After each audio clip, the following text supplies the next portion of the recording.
E aí a gente fica sempre com essa dúvida. Pô, mas o que vai ser do Brasil nos próximos 4 anos? Mas eu tento pensar, o que vai ser do Brasil nos próximos 30?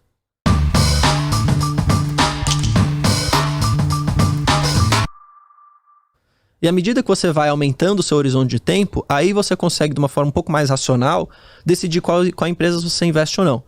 Então, cara, o que eu gosto, assim, pelo menos aqui no Brasil, e eu separo minha carteira de 2 maneiras. 50% invisto lá fora, Estados Unidos, 50% eu invisto no Brasil. Dessa carteira que eu invisto no Brasil, antes eu tava muito focado nessas empresas. Pô, Melius, crescimento puro, sabe? O varejão. E aí eu comecei a perceber e falei assim, cara, eu acho que aqui é um demasiado risco que eu corro, com muita incerteza, que fazem esses papéis terem uma volatilidade muito grande. Então o que eu prefiro fazer? Eu prefiro, aqui no Brasil, investir em empresas mais maduras, que é um pouco da mentalidade que o Fábio, que a Luiz, que o próprio Barsi tem. Empresas mais maduras, que são mais robustas, mais perenes, que já vão pagar dividendo para você. Não vai ter um crescimento absurdo, quanto teria, por exemplo, uma empresa de tecnologia. Mas, cara, vai te fazer dormir tranquilo e você vai estar investindo num negócio que tem rentabilidade, que gera caixa e que paga dividendo. Então é isso que eu faço no Brasil. E aí, eu peguei o meu capital, que antes eu investia aqui dentro para esse negócio de tecnologia, e coloquei nos Estados Unidos. Puramente em ETF, na verdade. Porque eu acredito que... Acredito não, né? Isso é uma verdade. O mercado é bastante eficiente nos Estados Unidos. Tende a ser cada vez mais eficiente em todos os lugares. Os Estados Unidos, como você tem muito acesso à informação, muita liquidez, óbvio, né? Você vai ter um mercado cada vez mais eficiente lá. Não é que vai ser 100% eficiente em todos os momentos. Mas fica muito mais difícil de você gerar alfa nos Estados Unidos, minha visão.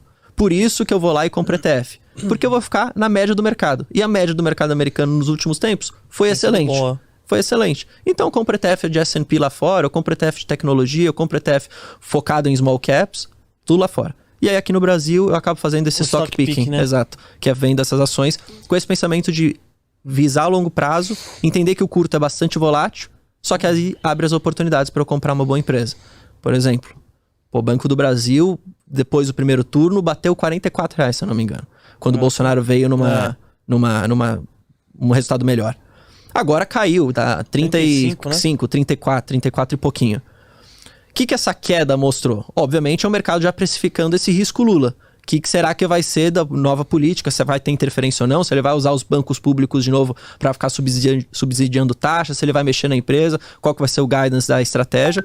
Só que, de novo, volta naquela questão. O banco passou pela mão da Dilma, que foi um dos piores governos da história do Brasil, na minha opinião. E sobreviveu. E tá hoje gerando resultado. 200 anos, né?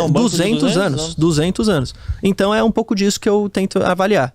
Pego as empresas, faço os meus modelos, uso o que tem na Genial também à minha disposição, porque você tem os analistas específicos lá. E aí tento entender se faz sentido comprar ou não, sempre respeitando ali uma margem de segurança que eu mesmo atribuo. E o Banco do Brasil, você acha que é uma oportunidade agora? Eu gosto de comprar muito Banco do Brasil abaixo de 36. Eu acho que faz muito sentido. E ele paga muito dividendo, né? Cara, ele paga 8 vezes ao ano, né? Acho que é no mínimo 5 anúncios ao ano e pode ter mais pagamentos, se eu não me engano. Tá pagando a cada... Quase bimestralmente tá pagando. E é muito dividendo, é um dividendo alto, óbvio, né? Dado essa forte geração de caixa, essa lucratividade que veio recorde. Só que, de novo, mesmo que caia um pouco essa lucratividade nos próximos anos, não é que vai cair a ponto de você não receber nada, sabe? Não é que vai cair ao ponto de você receber, sei lá, 2% de yield, 3% de yield. Não. Talvez caia de 11, 10, como a gente tá vendo hoje, para, sei lá, 7, 8. O que também continua sendo muito bom, sabe? Muito e aí é aquela coisa, à medida que os governos vão passando, à medida que o banco vai se blindando, como aconteceu, seja na governança, seja na própria lei das estatais, que está blindando as empresas públicas de políticos como petista, né? Acabou acontecendo na Petrobras, em outras empresas que eles interferiram. Isso vai blindando a empresa e vai fazendo com que ela consiga ser lucrativa, consiga trazer resultado independente de quem esteja. Então, um pouco dessa visão.